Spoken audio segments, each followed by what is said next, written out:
Welcome back to my channel. Today's video is going to be a really exciting one because we are going to be making our very own pastel mini tote bag. This bag was inspired by the Trader Joe's pastel mini tote bag. You could totally use it for groceries, you could use it for college, as a beach bag, as a diaper bag. I will put all the size dimensions up here of what the bag should total out to be. A couple of things to note for this project. This was my first time making it. I did kind of learn along the way, so a couple of tips that I'm going to give to you is, one, make sure you switch out your needle for something that is thicker and compatible with canvas. The second one being, I used regular thread for this project, but I would definitely recommend that you invest into a heavy duty thread. And lastly, I ended up changing my tension dial about halfway through. I usually am at about a 3 or 4, but because this fabric is thicker, I noticed that my thread wasn't stitching properly. So I ended up changing it to a 7, but I definitely recommend cutting off a piece of canvas and playing around with your tension dial before you actually get started. That way you know which setting is best for your machine. But let's get into it. Since I'm trying to replicate the Trader Joe's pastel mini tote bag, I am going to be dyeing some of my pieces. I'm gonna dye these 2 straps a pink color as well as the bottoms, but this is totally optional. For the dye, this is the brand that I'm gonna be using. The Trader Joe's mini tote bags do have their logos stitched on the pocket, so I decided I'm going to do the same thing for mine since my sewing machine is also an embroidery machine. This step is completely optional. For the pockets, we are going to be folding this side right here, so this should be your 6.5 inches and this is 6 inches. Since we are going to be folding this over about half an inch, I'm going to measure 3 inches from this bottom. That way we can make sure that the logo is directly in the middle. I'm going to go ahead and embroider both of the pockets as well. Now that I have my pieces ready to be embroidered, I'm going to change out my needle. So this is the needle that I'm going to be using for this project. Make sure that you're using a needle that is thicker and is supposed to be used for canvas or denim. A universal needle is not thick enough for this type of project, so make sure to switch it out.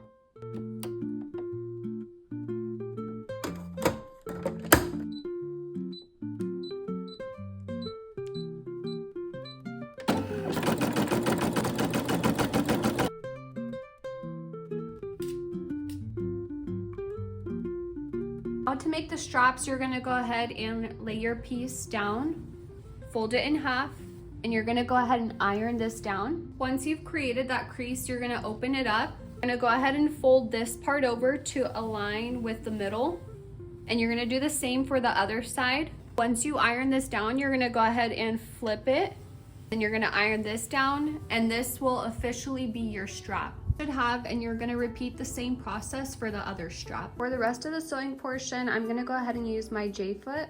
Because I am replicating the Trader Joe's bag, they do have their thread color matched to the fabric, so for me this is going to be the closest shade to the fabric. Now that I have that ironed down, I'm going to go ahead and clip the side that opens up. What we're gonna do is we're gonna go ahead and sew on both sides. You're gonna sew about 1/4 inch from the edge of the fabric. And for the thread, you can use heavy duty or regular. I would recommend heavy duty, but I don't have that at the moment in this color, so I'm just gonna use a regular thread. Make sure you're always back stitching whenever you start and stop.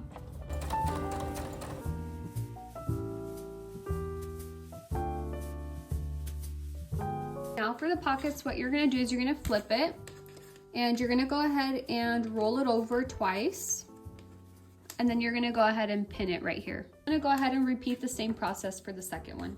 Make sure to backstitch when you start and stop. You're gonna sew about 1/4 inch from the edge of your fabric.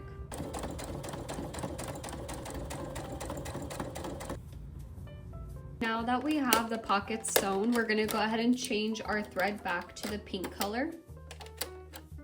So for your pockets, you're going to want to make sure that you make a line in the middle of it, so it should measure out to be 3 inches since it's 6 inches wide.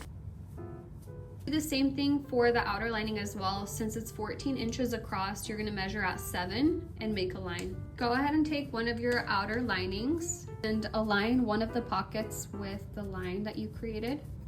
Take one of your straps and you're gonna put it along the side, and we're gonna go ahead and pin our pocket down.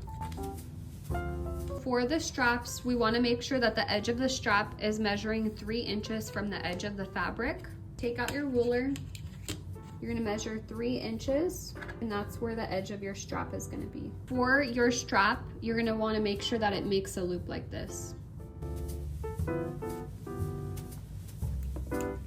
You're gonna do the same thing on this side as well, so 3 inches from the edge, and that's where the edge of your strap is gonna go.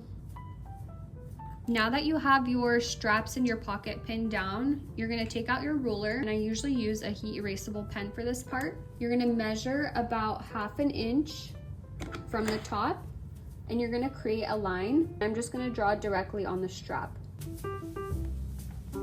The reason why we're doing this is because we're gonna be stitching along the strap, and whenever we fold over this edge, we wanna make sure that our strap is not in our way. This part is really crucial. And you're gonna go ahead and repeat the same process for the other outer lining. Now for this part, when you're gonna sew directly on top of the stitch that you created for the straps. And you're gonna repeat the same process 4 times.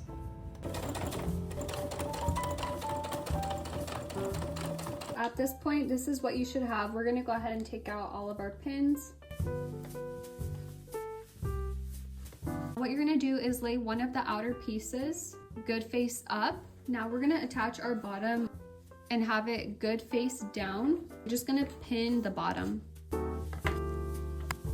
Now you're gonna sew a 1/4 inch on the bottom. Now that we have that attached, you're gonna grab your other outer lining and put it good face down. You're gonna do it directly on top of this bottom fabric. So the bottom should be good face up, and the top of your outer lining should be good face down. Clip along here and sew exactly the same. Now that you have both of your outer linings on, you're gonna create a stitch going across this entire thing, all the way straight down, about a 1/4 inch from the edge of this pink fabric. So both this side and this side.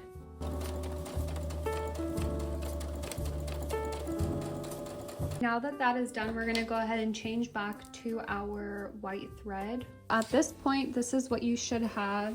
It's gonna be the bottom attached and then your 2 outer linings. I'm gonna go ahead and put the 2 good sides together. Once you have that done, you're gonna take some clips. Go ahead and clip it on both sides. Now you're gonna go ahead and sew along a 1/4 inch from the edge of the fabric. Once you have the 2 sides sewn together, this is what you should have. You're gonna take the edge of the bottom lining, go ahead and pull it open to where this seam aligns in the middle. You're gonna take a measure it 4 inches across, and you're gonna make a line, and you're gonna do this for both sides. Sewing, open up this little seam right here. Take out my ruler. I'm gonna measure out 4 inches across. We're gonna go ahead and create our line. Now that you have the outer part of your fabric done, we're gonna go ahead and start on the inner lining. Go ahead and take out your other 14x9 piece and have it good face up. Take your other bottom lining piece, which should be 14x12 inches. You're gonna take the good side facing down and place it directly on top. Go ahead and clip the bottom, and you're gonna sew about a 1/4 inch. So far, this is what you should have. And we're gonna go ahead and add our other inner lining. Go ahead and take out your other inner lining piece. Have it good side face down, just like this. Go ahead and clip it and sew about a 1/4 inch all the way across. This is what you should have so far. Go ahead and fold it now. Make sure that the top aligns, and make sure that this middle portion aligns as well. And just go ahead and clip it. For the inner lining, you're gonna do the same exact process. So you're gonna stitch along both sides about a 1/4 inch down. The only difference is you're gonna leave a gap right here, and this is for you to be able to turn your bag inside out. I would say leave about a 3 to 4 inch gap. And when you leave the gap as well, make sure you backstitch when you start and stop, and that's gonna prevent your bag from undoing. We're gonna go ahead and pick back up right over here. I'm gonna take my ruler, take my heat erasable pen, 4 inches across. And you're gonna do this on the other side as well, so you should have a total of 2 lines. Take out your inner lining as well as your outer lining, and we're gonna go ahead and cut off these corners. So anything past the stitching. We're gonna flip our bag, grab your inner lining with the bad side facing out. You're gonna go ahead and put your outer lining inside of your inner lining. Make sure that all of your corners line up. What your bag should look like. So make sure whenever you're clipping that your edges are aligned. Make sure that your straps are placed inside of the bag. Whenever you're clipping, make sure to align the edges and open up the seams. Now we are gonna sew a little bit less than 1/4 inch. And you're gonna do this all the way around the bag.